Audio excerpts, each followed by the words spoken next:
हर महादेव। श्रावण मास का मधुर सावन, जब प्रकृति हरे रंग की चूनर ओढ़े झूमती, नाचती और महकती नजर आती है, तब इसी हरियाली की छांव में आता है हरियाली तीज का शुभ और अत्यंत पावन पर्व। यह पर्व केवल ऋतुओं का उत्सव नहीं है, यह आत्मा की आस्था, प्रेम की गहराई और स्त्री शक्ति की अमिट तपस्या का पर्व है। जब धरती की हरियाली माँ पार्वती की मुस्कान बन जाती है और हवाओं में शिव का नाम गूंजता है, तब यह दिवस एक अलौकिक अनुभूति में बदल जाता है।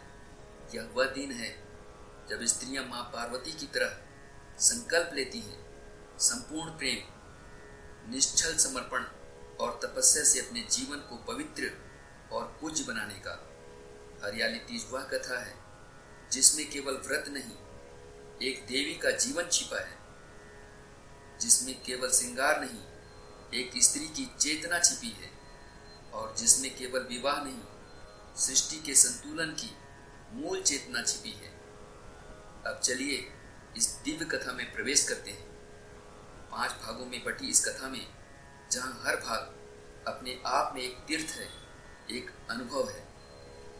पहला भाग, पूर्व जन्म और पुनर्जन्म, सती से पार्वती तक। बहुत पहले ब्रह्मा जी की एक मानस पुत्री थी, सती। वह सती आद्या थी, शक्ति थी और शिव को पति के रूप में प्राप्त कर ब्रह्मांडीय संतुलन की स्थापना का कारण बनी। लेकिन जब उनके पिता दक्ष ने शिव का अपमान किया, तो सती ने अपना अपमान नहीं सहा। उन्होंने यज्ञ की अग्नि में कूदकर अपने प्राण त्याग दिए। उस क्षण ब्रह्मांड कांप उठा। शिव जी ने क्रोध में आकर समस्त यज्ञ को भस्म कर दिया और सती के शरीर को कंधों पर उठाकर ब्रह्मांड में भटकते रहे। तब भगवान विष्णु ने सुदर्शन चक्र से उनके शरीर के टुकड़े कर दिए और जहां जहां सती के अंग गिरे, वहां शक्ति पीठों की स्थापना हुई। समय बीतता गया, लेकिन प्रेम अमर था। वही सती हिमालय राज के घर पार्वती के रूप में पुनर्जन्म लेती है, एक शांत, कोमल और भक्ति से परिपूर्ण कन्या। लेकिन उनकी आंखों में एक ही चित्र होता है, कैलाशपति शिव का। भाग 2, पार्वती का अडिग तप और शिव की गहन तपस्या। पार्वती बचपन से ही शिव को पति के रूप में वर्ण कर चुकी थी। उन्होंने न कभी किसी और की कल्पना की, न कभी कोई मोह उन्हें विचलित कर पाया। जब समय आया तो उन्होंने तपस्या का मार्ग चुना, कठिन, कठोर और अत्यंत दुखदायी मार्ग। गहन जंगलों में जहां जीव जंतु भय का कारण बनते हैं, पार्वती तप करने बैठी। महीनों क्या, वर्षों तक उन्होंने अन्न नहीं खाया, जल नहीं पिया, केवल शिव का नाम लिया। वह कंद मूल, सूखी पत्तियां और अंत में केवल वायु पर जीवित रही। उनकी तपस्या इतनी प्रबल थी कि देवताओं का लोक कांपने लगा। उधर शिव जी समाधि में लीन थे। उन्हें संसार की कोई सुध नहीं थी। वे तपस्वी थे, भूत प्रेतों के स्वामी थे और प्रेम या विवाह उनके जीवन का उद्देश्य नहीं था। लेकिन पार्वती का प्रेम साधारण नहीं था, यह आत्मा का प्रेम था, जो केवल शरीर या रूप तक सीमित नहीं था। देवताओं ने नारद मुनि को भेजा। उन्होंने पार्वती को हरियाली तीज व्रत करने की सलाह दी, एक ऐसा व्रत जो स्त्रियों को पार्वती जैसी शक्ति और पार्वती को शिव जैसा जीवन साथी दिला सके।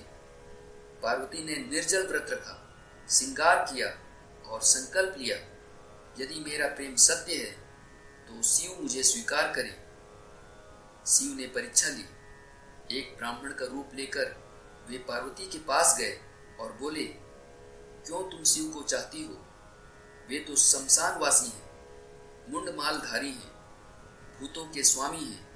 तुम्हारा क्या मेल उनके साथ? लेकिन पार्वती मुस्कुराई और बोली, आप चाहे जैसे भी कहें, मेरे हृदय में केवल वही हैं, मैं उन्हें ही चाहती हूँ। भाग 3। शिव पार्वती का विवाह, चेतना और ऊर्जा का संगम। यह उत्तर सुनकर शिव प्रसन्न हुए।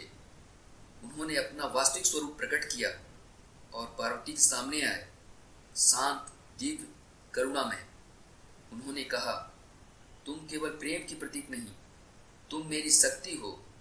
तुम मेरे बिना अधूरी नहीं, मैं तुम्हारे बिना अधूरा हूँ। शिव पार्वती का विवाह हिमालय की गोद में धूमधाम से हुआ। ब्रह्मा, विष्णु, इंद्र, सभी देवताओं ने उसमें भाग लिया। सप्त ऋषियों ने वैदिक मंत्रों के साथ यह दिव्य मिलन संपन्न कराया। यह विवाह केवल दो आत्माओं का नहीं, पुरुष और प्रकृति, तप और श्रद्धा, वैराग्य और समर्पण, इन सभी तत्वों का संगम था। प्रकृति में उत्सव छा गया, आकाश से फूलों की वर्षा हुई, दिशाएं गूंज उठी और ब्रह्मांड में एक नई ऊर्जा का संचार हुआ। हरियाली तीज उसी विवाह का स्मरण है, जब प्रेम को तपस्या से सींचा गया और समर्पण को शिवत्व से पुरस्कृत किया गया। भाग 4। हरियाली तीज की परंपराएं, रस्मों में रचा भक्ति का रंग। आज भी हरियाली तीज के दिन स्त्रियां हरे वस्त्र पहनती हैं, जो प्रकृति, जीवन और सौभाग्य का प्रतीक है। वे श्रृंगार करती हैं, मेहंदी लगाती हैं, झूला झूलती हैं, लोकगीत गाती हैं और पार्वती माँ की पूजा करती हैं। लेकिन ये सब केवल परंपरा नहीं, एक जीवंत स्मृति है उस पार्वती की जिसने संपूर्ण प्रेम को धर्म बना दिया। यह पर्व स्त्रियों को याद दिलाता है कि वे केवल श्रृंगार की वस्तु नहीं, बल्कि एक तपस्विनी, एक शक्ति और एक प्रेम की मूर्ति है। व्रत का महत्व केवल शरीर को संयमित करने का नहीं, आत्मा को जागृत करने का है। निर्जल व्रत शरीर से नहीं, आत्मबल से किया जाता है और वही आत्मबल स्त्री को देवी बनाता है। भाग 5। आज की दुनिया में हरियाली तीज का संदेश, प्रेम, तप और शक्ति की पुनर्परिभाषा।